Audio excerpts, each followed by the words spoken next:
Boa aula, meus alunos do xadrez. Hoje nós vamos conhecer as formas de empate no xadrez. E uma dessas formas de empate é quando as peças são capturadas e só sobram, os dois reis. Essa é uma forma de empate, por não ter peça, para dar o cheque no rei oposto. Outra forma de empate, se eu tenho dois cavalos, se eu tenho dois cavalos contra um rei, empatou o jogo, certo? Dois cavalos não é peça suficiente para dar um cheque-mate no rei. Um cavalo também não, gente? Se eu tiver um bispo contra um rei, o rei e o bispo contra o rei, também é uma forma de empate, certo? Não é peça suficiente para dar o cheque-mate no rei oposto, certo? Vamos ver outras formas de empate. É a forma por afogamento, Se eu tenho aqui, as brancas jogaram aqui para H8, então as pretas vão aqui e não dão um cheque, A minha rainha está aqui dominando a casa G6 e as outras casas o rei não pode ir. O rei oposto não pode ir para, o cheque. Então, e também não está levando cheque aqui, certo? A rainha está atacando aqui H7, está atacando essa fileira de G, certo? E atacando aqui H6, certo? Então a rainha não está dando cheque, o rei não pode se aproximar, então é a forma de afogamento, certo? Então é outra forma de empate no xadrez, que é a forma de afogamento. Outra forma de empate é o lance repetitivo, certo? Que faz o mesmo espelho. Vamos supor aqui que a torre dá cheque no rei preto. Bispo protege o rei preto. Torre sobe. O bispo vai, desce novamente. Torre vem, bispo vai.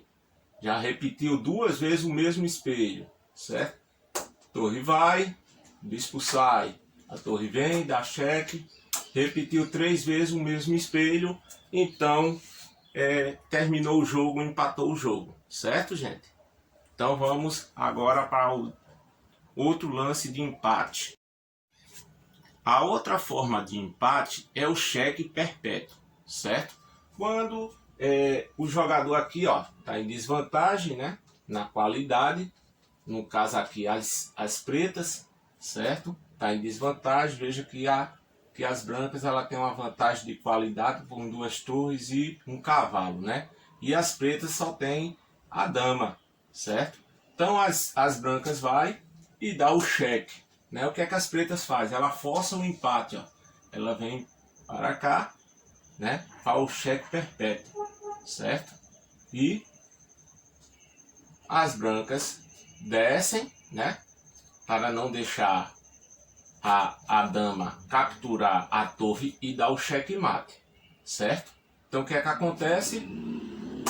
Vai novamente, dá o cheque e fica dando cheque novamente, certo? Senão vai ter que descer aqui, senão a dama captura e dá o checkmate, certo? Então as brancas é obrigada, a fazer a repetição e se chama o cheque perpétuo, por não ter como sair desse cheque, certo? Mas também não é um checkmate, certo? É empate por cheque perpétuo, certo, gente? Empate por não ter peça suficiente para dar o checkmate, certo? Então, quando chega nessa proporção, de não ter peça suficiente para dar o checkmate, é através do tempo, porque o xadrez ele é jogado com tempo.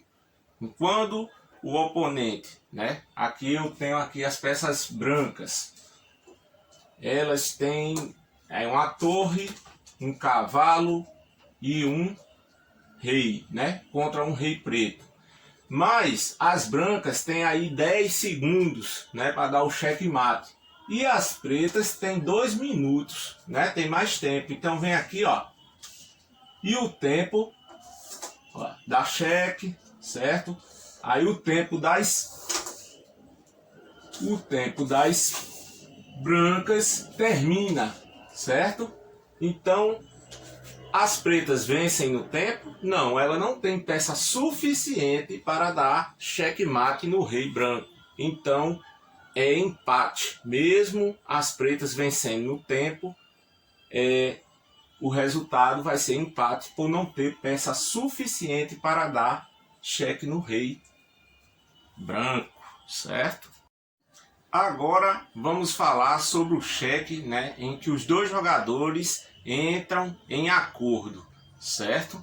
Então temos aqui, ó, o rei preto, uma torre preta, um bispo branco, né, mas das peças pretas, né? Temos um rei, um cavalo e uma torre. Então eles tentam aqui, né, dar o checkmate, mas chegam à conclusão de que vai se perder muito tempo e não vai se concluir ao checkmate, certo? Então o que é que acontece? Os dois jogadores entram em acordo e promovem o empate e pedem o empate, certo? E os dois entram em acordo e fica empatada a partida, certo? Então essa também é uma forma de empate no xadrez, certo, gente? Então, os jogadores entram em acordo e a partida acaba empatada, certo? Então, espero que vocês tenham gostado da aula.